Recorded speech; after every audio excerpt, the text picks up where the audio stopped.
Well, this is our launch and our reveal of our bourbon. We've got a private label bourbon that we went and got with Riff Distillery. We worked with them to come up with a barrel of our own that we can use to serve on our train, because we do have a cigar lounge, a bourbon lounge that we're going to be using this bourbon on.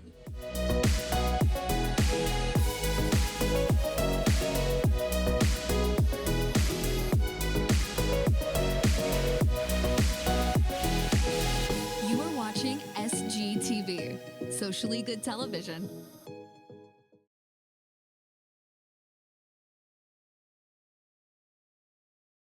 The bourbon culture is getting bigger and bigger, as is the cigar culture, and the two things really went together. So when we came out with our cigar car, it was a very easy transition to bring in the bourbon to go with it. We have a couple of people on staff that are bourbon connoisseurs. They came up with the idea, and we said, you know what, it sounds like a lot of fun. Let's do it. When you do most go to cigar lounges, what are you pairing it with? A cigar. And so we was like, well, we had a relationship with New Riff already. I said, we would love to do a barrel. We should do a barrel select and create something new here to keep this going. So we went down, me and Larry went down, Sam went down, about 5 of my buddies that's real bourbon connoisseurs. And we went through 6 barrels.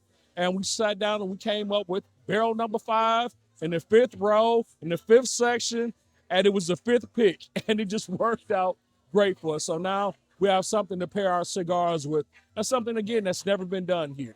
What we're doing here tonight is we are doing the reveal of the barrel that the Cuyahoga Valley Scenic Railroad purchased from New Riff back in September of last year. A group went down, took a tour of the distillery.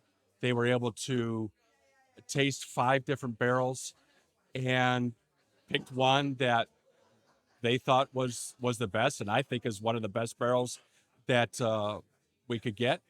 And this is the reveal party for everybody to come and try what they were able to pick for the railroad. When it starts off very flavorful. So you get like a fig Newton flavor in the very beginning. And then as you get through about the middle piece of it, you get a hint of rye, even though this is not a rye. And then it has a medium finish that has like remember the butterscotch that your grandmother used to have?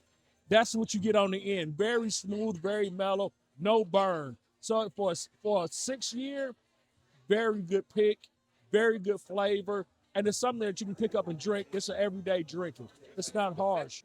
They were able to put their own label on it to show that this is their bottle and this is their pick. And then once this barrel is gone, it will never come up again. That flavor profile will not happen again. So the 450 Silver Peak actually comes with the name of a rail car. The Silver Peak is parked next door. It's the car that's been changed into a cigar lounge. It has a very interesting history and a very unique history that we're quite proud of. It was an original baggage car. And then it was used in segregation. Yeah, so the Silver Peak started off as a Jim Crow segregation car.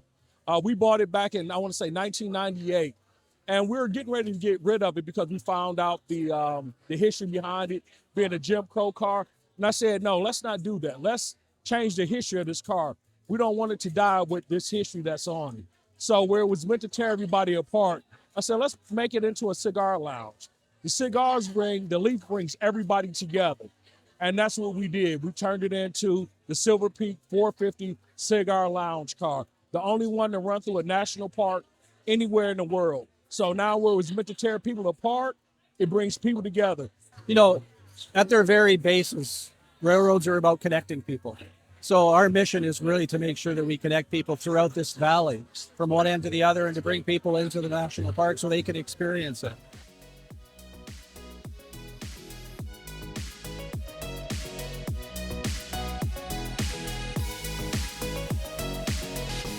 Thank you for watching SGTV. And remember to share this video.